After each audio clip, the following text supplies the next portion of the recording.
first of all, meeting Sarah Hassan in person, she's one of the kindest people I've ever met. She was so welcoming. Even on social media, after we wrapped, she was still in communication. She's commenting, I'm commenting on her posts, etc. Oh, that's nice. Yeah, like I really did not expect that, especially from someone who's been in the industry for that long, because it's mostly like, you're just starting up, why should I even give time? I'm busy, you know.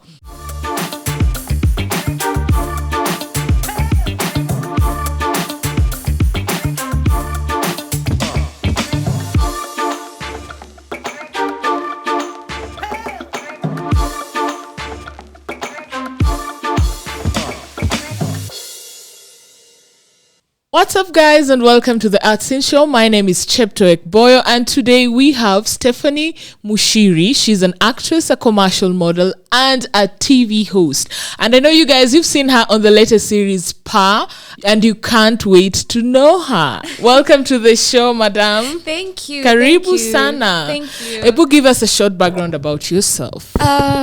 Stephanie Muchiri is a 22-year-old girl. She comes from a family of 4 children and 2 parents, my dad and my mom. And yeah, I love life. I'm very ambitious. I love trying new things, new experiences, meeting new people. So yeah, that's basically me. So where did you go in high school? Primary school? And then now even college. Okay. I went to Nairobi Primary School. And I also went to Kianda High School. And then in uni, I am doing psychology in Leicester. Okay. Yeah. It's quite a hard profession. We'll come and help our people. For sure. You started as a commercial model. What attracted you to modeling? At first, it started off, I didn't even know it was meant to be like that, rather for me to get to where I am. I was just in a random WhatsApp group. I cannot even remember how I got into it. Some guy texted me. He was like, could you send me your headshots for this audition? I'm like, okay, fine. So I sent pictures with Snapchat filters. One mistake, you know those cut knees, the nose thing, like full on. I have screenshots and I keep looking back and I'm like, what were you thinking? Yeah, like even for him to even continue that conversation was a miracle, because if I was a casting director and I saw such photos, I would just cancel the I'd drop you from then. So he was like, do you have any other pictures? I can't present this to the client because they're not really professional. So at this time I'm like, okay, I'll look for pictures. So now he was like, can we organize a shoot for you so that you can have like proper pictures? Yeah. And I was like, this sounds like a con. For some reason, it just sounds like a con. So I was like, okay, where do you, like, I was just trying to gauge where the con is coming in, but he didn't really give me enough material to use, you know. So afterwards he texted me like again like maybe a week or 2 later. He was like, send me your headshots. Like after I went for a shoot with my friend, so I had pictures, so I sent them to him, and then he was like, okay, these are better. So that's how I landed I was called for the physical audition. I nailed it, and then now I got my first ad on Shell. Yeah. And as a model, what has been the hardest thing? Trying to maintain professionalism and not being typecasted. Okay.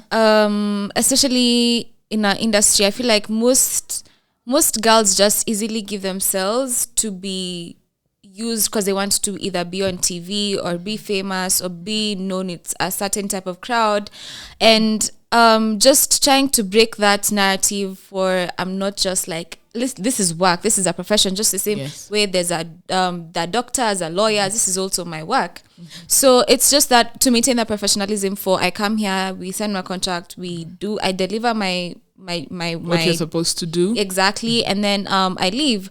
You pay me, I leave. That's it. So even also not to be typecasted as a slay queen, because you know you're I don't know how to say this, but if you're skinny or light skin or you look some type of way, you just look like a slay queen in Nairobi. Yeah. So you just put in that box. Yeah. As a model, do you do music videos? I do not do music videos. Why? I don't know. It's just most of the time music videos in Kenya just I don't know, they expect you to show some level of nudity or do some things that I feel like, for me, I go against my values, so I'd rather not. But if an artist approached me with a concept I'm comfortable with and proper professionalism, like proper payment, I'd be willing to get into that space. Okay. What kind of music videos and what will you be doing with them? If it's like a love story type of music video, like there's heartbreak, there's those cute videos you watch and It's you like want to cry. a short film. Those ones you just want to cry when you watch. It's so sweet, it's so cute. That's what I'd want to do. When did you realize you wanted to be an actor? It never really hit me that this would be a profession for me. Okay. I used to act in primary drama festivals, used to go to Kakamega. Oh, I loved those times. I never used to have a big role, actually. It was just more of vibes and inshallah. So a part that can just get you out of school. Yeah, just get me out of school. Great. But I really loved watching the plays. For some reason, but it never hit me really. So I used to, fresh out of high school, I used to have a friend who was an actor at that time. He still is an actor, and he reached out to me. I told him, oh yeah, I really love what you do, just getting to know him, his industry, etc. So he reached out to me one day. He was like, there's a role at Vashita. It is a show airing on Maisha Magic. That I feel like you can hack if you need money, So I was like, okay, I need the money. So I was like, okay, cool. I need to sustain myself in this Nairobi. Exactly. I don't want, I wanted to say something, but okay. So I told my mom about it because you're still fresh from high school, that still were protective over you. So I told her about it and she was like, okay, I'll take you for the thing. Yeah. So we went, and then that day I didn't shoot, actually. I didn't shoot. The guy I was supposed to shoot with didn't show up on set, so that happened. So on our way back home, my mom was like, I don't like that industry. I don't like that crowd. There's no way you're going back there. She was not boarding. Oh, she was. She said, I am not boarding. So I was like, okay. But then I tried to explain to her the way, of course, that in every industry, be it law, entertainment, wherever, there's always going to be fishy characters. It's only how you respond to their behavior. Or you respond to them. So she still wasn't buying it. She was like, So the next week they called me again. They're like, okay, so the guy is available on this day. Come on set. We are shooting on that day. So I was like, okay. Fine. So I tell my mom, she's like, Apana, you remember what I told you? I'm not taking you. If you want to go at your own risk. I'm not going to take you. Find your way there. I think she thought you're going to back out. Yeah. But no, that was like a strategy. Did. You won't be here? I wouldn't be here at all. Oh, thanks, Mom. But anyway, so I didn't even know where the stage to go to set was. So this is me. I texted the casting director. I was like, okay. I texted my friend rather, and then I was like, just tell me where's the stage, what matatu number should I board, etc. So he texted me the details. So this is me walking in town with my bag here. I was like, okay, I'm asking every watchman, stage yako je iko wapi? Stage unajua koja unaweza nipeleka? This is okay, I almost cried. So eventually I got the matatu. I sat next to the conductor over here. I was like, usinipitishe ni kazi yangu. So eventually I got there. And that's coincidentally that's the day the producer was there, because the last time he wasn't there. Okay. And he called me. He was like, hi, have you ever acted before? I was like, no. Then he was like, do you think you can get into this as a career? I was like, well, maybe. sure. I mean, it looks fun, you know. So that's how he got me into the industry, because we did a pilot with him. Actually, yeah. I really like. If it wasn't for that producer, he's called Joe Gathogo. If it wasn't for him, well, I don't even know how I would have. Because trust me, making it into the industry, just kienyeji, it's hard. It's so hard. Auditions you have to go for, it's hard. Yeah, so yeah, that's how I got into it. Now you're on Par, teen drama series. How did you get that role? I think my life has just been full of cute mistakes, like positive mistakes.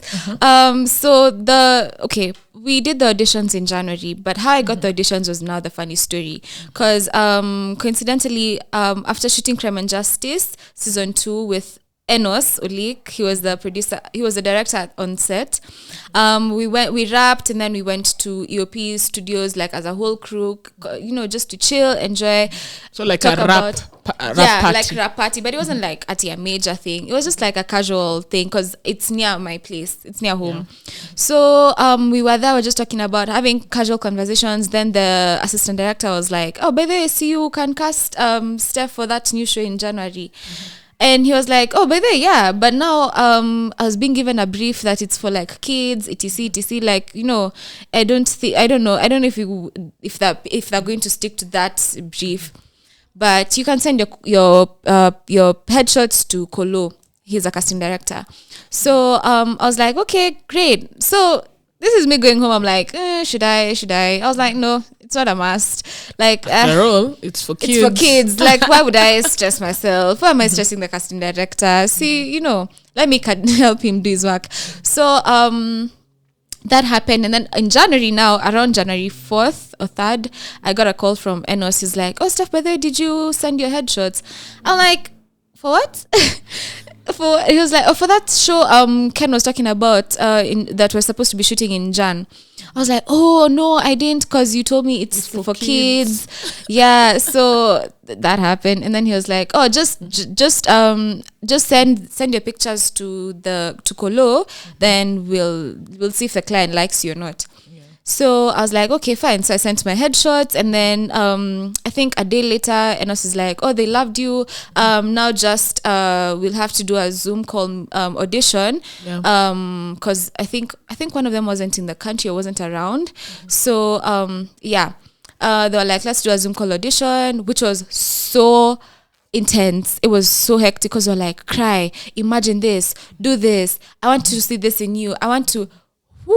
I even had to dress as a kid while on that audition, because I didn't want to I didn't want to take that opportunity away from myself and be like, it's because I dressed like that, So that happened, and then I think a day or two later, they were like, "Okay, come, we're having a meeting." Okay. So I was like, "Okay, great. I think I got the role of Talia, because that's what I auditioned for, Talia." So, so now when I went for the meeting, that's when I met even my co-actors there. We all didn't know even what roles we were doing. We were getting there, and we were being told, "Okay, you're going to do Nema, you're going to do Talia, you're going to do Lydia." So I was given the role of Lydia, and I was like, "Wait, what do you mean, Lydia? Like, what?" I never auditioned for this part. I auditioned for Talia. But then I was like, okay, I didn't even know Lydia was going to be like the main character of the show, or like the story was being told through her eyes. So that's how, they stuck with me being given Lydia. And that's how I got the role. Like, it was so, I don't know what happened. Random. It was just so random, but I thank God for it. What has been your biggest challenge playing this leading role?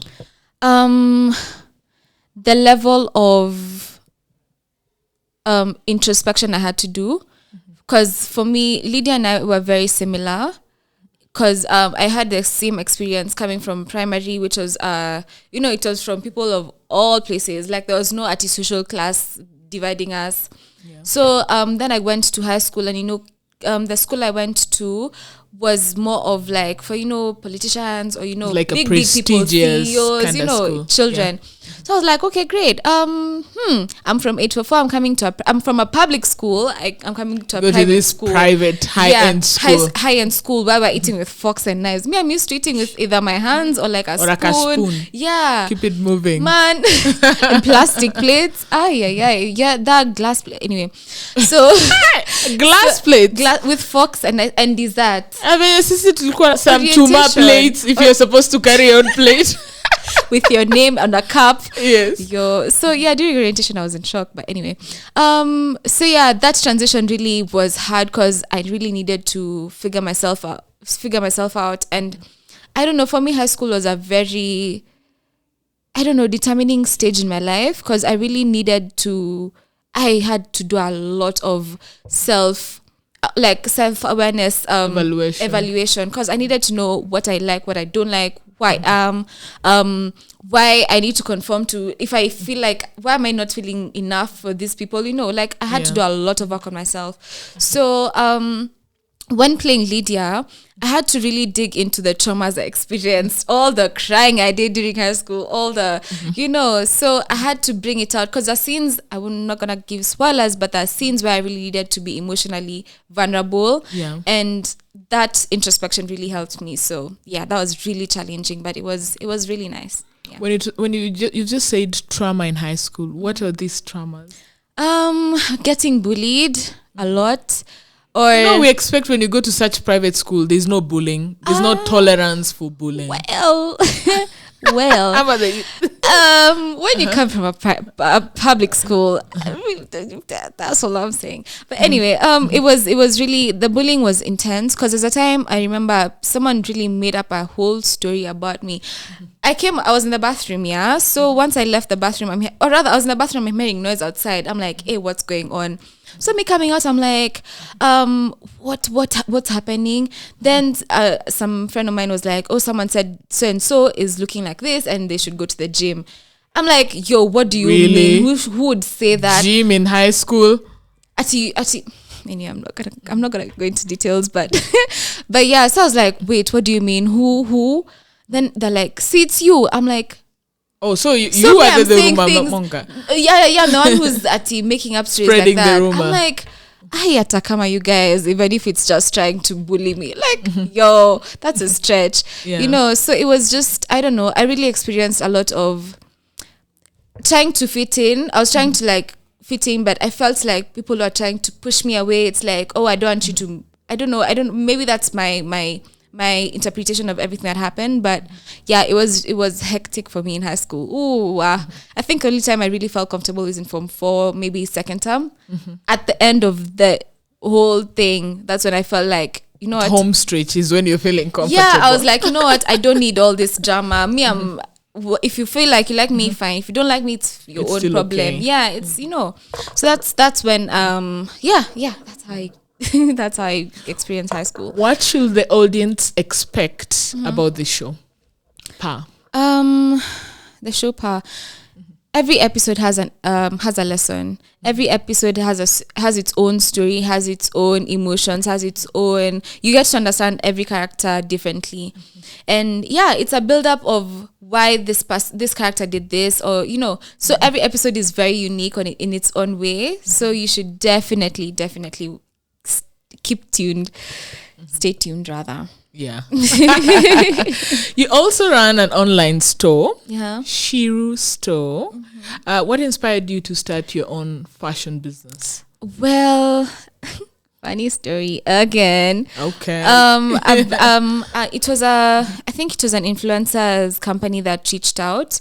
They were like, oh, there's this brand that we feel like you suit the criteria for. We'd like you to help us do some marketing on it. And this is a place. I was like, okay, fine. So that's how I have a ton of clothes. I told you we moved to Mombasa. So most of my clothes are in Mombasa, and my mom is always telling me, can you get rid of all these clothes, man? You don't need them. So I was like, okay, fine. So Shiko store started like that. Like I was like, the idea of the whole that app was basically to just get rid of your pre-loved items by, selling them online, you get your money, get your profits, etc, etc. So that's how, but also later on in life, I really wanted to get into fashion because fashion has always been my thing. Modeling, fashion, everything, it's just always been my thing. So yeah. So were you able to sell the clothes? Well, I don't know. I think I did the campaign in such a hurry because I had a ton of stuff I was doing at that time. So I really just made a reel, posted some content. I really haven't even gone back to see if there are inquiries yet. I've been so busy, but I think there's someone who texted me even on DM. She was like, "Oh, there's this pink dress you posted there. Just." Yeah. So yeah, I really need to get back. Yeah. If you're going to business, you have to. Yeah. You're also featured on one of the Maisha Magic movies. Yes. And Maisha Magic is doing now a campaign showcasing, I think, 47 East African films. Yeah. Tell us more about the film that you are in. It's called Bargain Bride. It's actually showing today at 3 p.m. Okay. On Maisha Magic Movies. Stay tuned. So yeah, the movie is basically I saw the script and it was so interesting because it's more of a Tyler Perry Madea type of thing.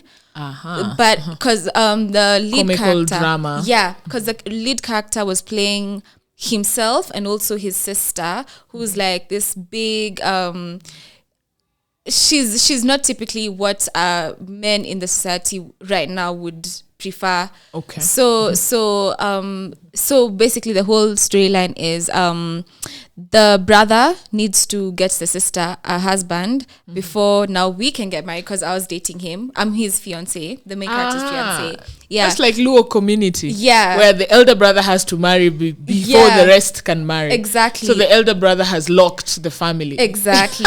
So the sister has to get married before my fiance, my guy could even access his parents' land and whatever, his riches and all that. Yeah. So it's funny because the babes, they even I don't want to give spoilers. Don't ruin the movie, but just give the juice.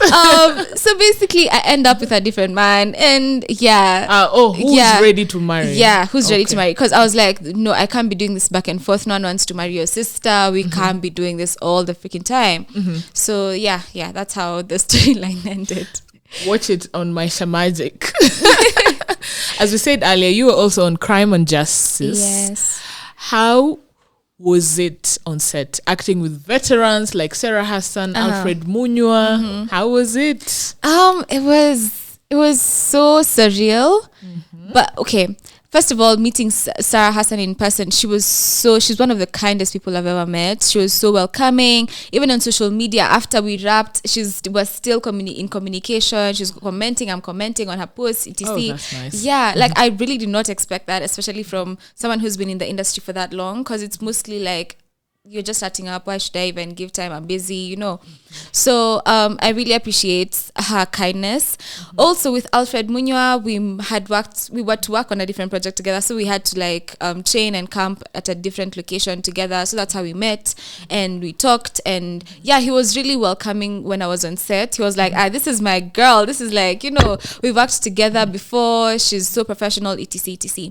So but meeting especially directors like Adam, that was such a cool moment, because there's a time I think I went for auditions for his project and I didn't land the role because I think they're looking for a more mature cast, so I didn't land the role. But when I met him on set, we actually got to interact, and he was like, oh, you are so consistent with your scenes, so I don't know, meeting such professional people in the industry was so cool.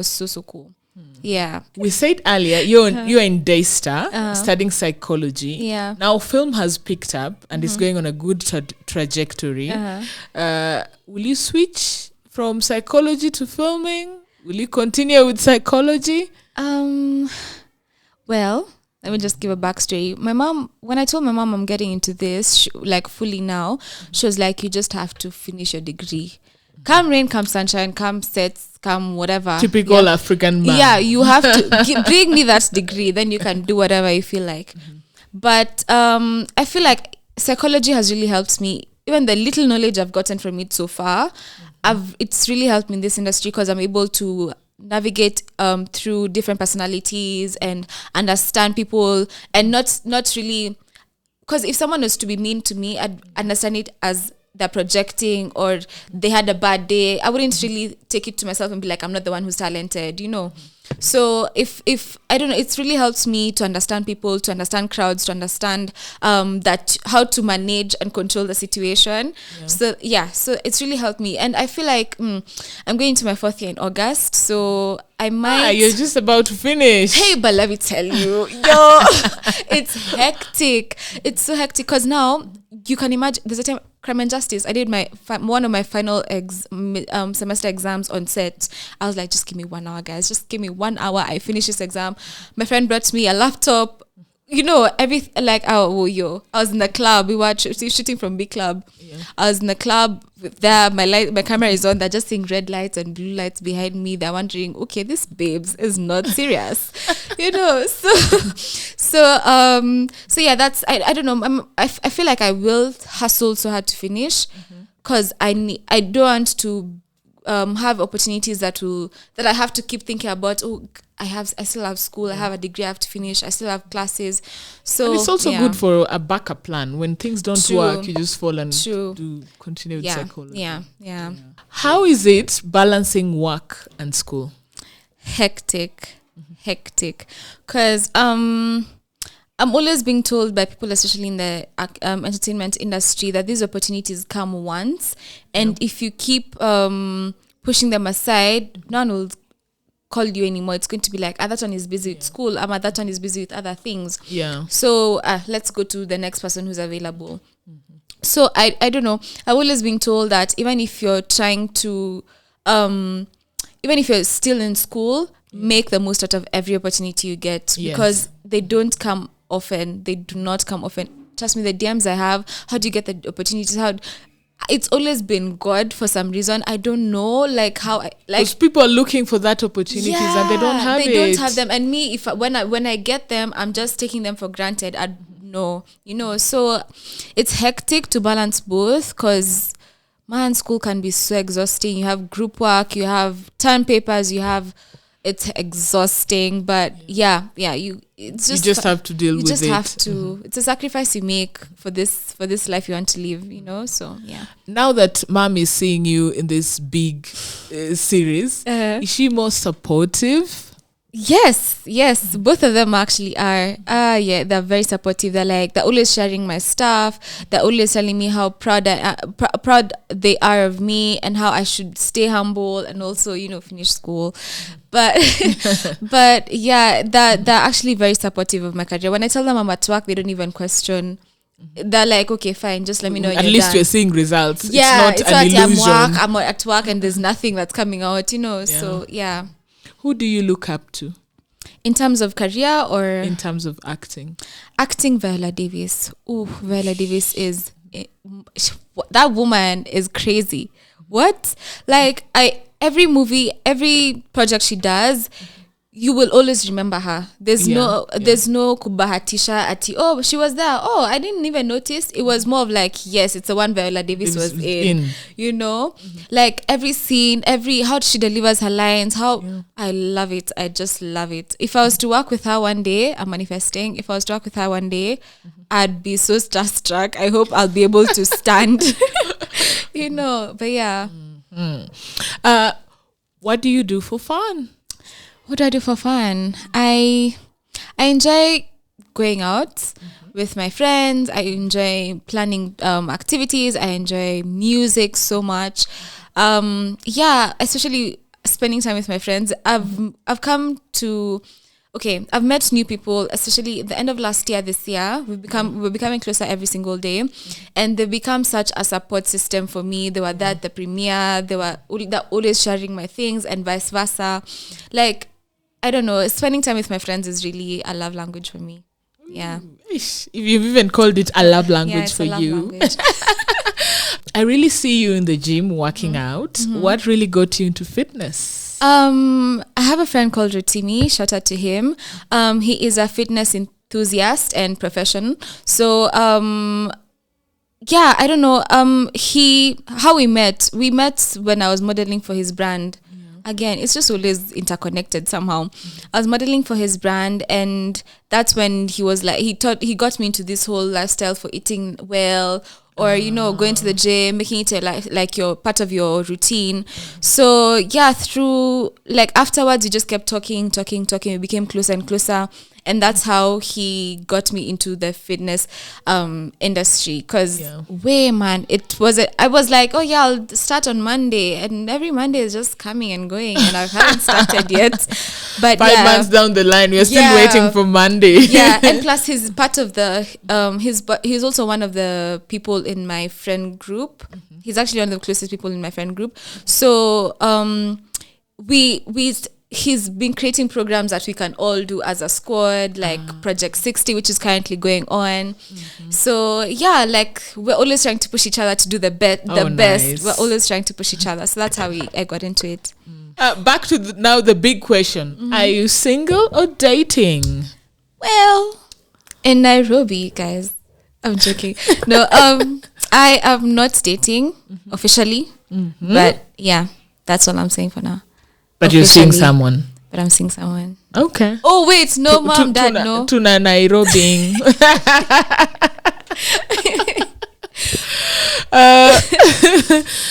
Parting words. Okay.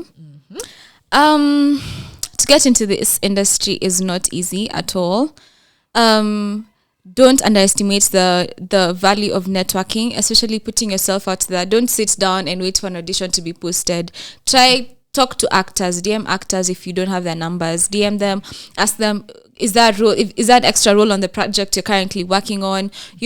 Just always be prepared for every opportunity that you might come across. Even if you're not working right now, even if you're not doing a project right now, make sure you've practiced your skills, you've put in the time and effort into understanding how to deliver your lines, etc. So that when the opportunity comes, it's not at a 50-50 type of situation where you're trying to leave it to chance that you might get the job or you might not. It's more of like you are prepared for it, and if you don't get that job, it's not because you are not good enough. It's because the criteria for that job, maybe they wanted a dark-skinned person for the role and you're light-skinned. It's not because you're not talented. It's just because that's the picture the director, the writer had in their mind.